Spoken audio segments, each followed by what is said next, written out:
रमजान का ही वो पाक महीना था जब इस्लाम की पहली जंग हुई थी, जो जंग ए बदर के नाम से भी मशहूर है। इस जंग में पैगंबर मोहम्मद और उनके साथ कुछ अनुयायी भारी भारी तादाद में हमला करने आए दुश्मनों से मुकाबले के लिए मैदान में उतर गए थे। ये इस्लाम बचाने की लड़ाई थी जिसमें पैगंबर मोहम्मद ने जीत हासिल की थी। इस जंग के बाद ही ईद का त्योहार मनाया गया था। रमजान के जिस रोज यह जंग हुई उस दिन 17वां रोजा था। खास बात है कि जिस दिन जंग हुई उस दिन पैगंबर साहब और उनके साथ 313 अनुयायी रोजे से थे।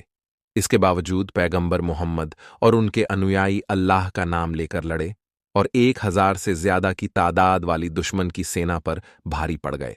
पैगंबर मोहम्मद ने पहली जंग इस्लाम बचाने को लड़ी। यह जंग बुराई के खिलाफ थी, जो सऊदी अरब के मदीना शहर से करीब 200 किलोमीटर दूर स्थित क्षेत्र बद्र में हुई। हालांकि जिस समय जंग हुई उस समय एक कुआं था जिसका नाम बद्र था, लेकिन बाद में पूरे क्षेत्र का नाम भी यही पड़ गया। यह बात 654 ई की है।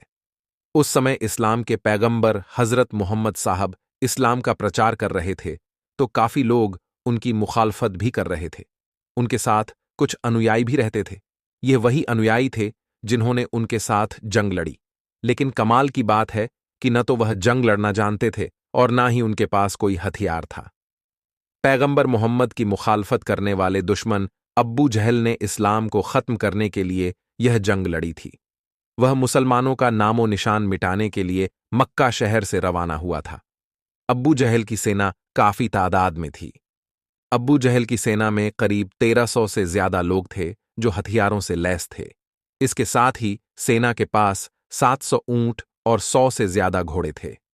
जानकार कहते हैं कि बद्र में जब यह जंग शुरू हुई तो मुस्लिम अनुयायी किसी भी तरह का हथियार लेकर नहीं थे, जबकि सामने वालों के पास चमकीली तलवारें थीं। जानकारों के अनुसार जब मुसलमानों से जंग में निहत्था जाने का कारण पूछा गया तो उन्होंने कहा कि तलवार, तीर, बम, भाले क्या है, यह हम नहीं जानते। उन्होंने कहा कि हमारे नबी ने हमें इस्लाम के लिए चलने के लिए कहा तो हम चले आए।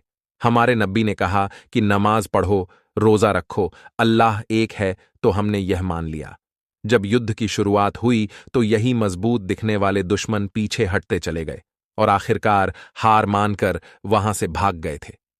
जंग से पहले अल्लाह के नबी पैगंबर हजरत मोहम्मद साहब ने एक डंडा लेकर लकीर खींची और गोल दायरा बनाया। पैगंबर साहब ने आगे फरमाया कि यहां इस जगह पर अब्बू जहल मारा जाएगा। इसी तरह पैगंबर साहब ने कई गोले खींचे और वहां पर मरने वालों का नाम बताया। यह पहली ऐसी जंग भी थी जिसमें मरने वालों की खबर पहले ही दे दी गई थी। जंग में पैगंबर साहब और अनुयायी दुश्मनों पर भारी पड़ते जा रहे थे। इसी दौरान महाज और मुअव्वीस नाम के 2 बच्चे आए। दोनों बच्चों की उम्र 10 और 12 साल थी। दोनों बच्चों ने पहले दुश्मन अब्बू जहल की जानकारी ली, जिसके बाद दोनों हाथ में छोटी तलवारें लिए भीड़ के अंदर घुसते चले गए।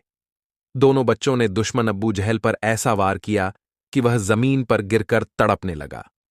अब्बू जहल ने अपने साथियों से पूछा कि क्या यह वह यही जगह है जो पैगंबर मोहम्मद ने उसके लिए खींची थी। जब अब्बू जहल के सैनिकों ने उसे बताया कि यह वही जगह है, को अब्बू जहल छटपटाकर उस दायरे से बाहर निकलने की कोशिश करने लगा।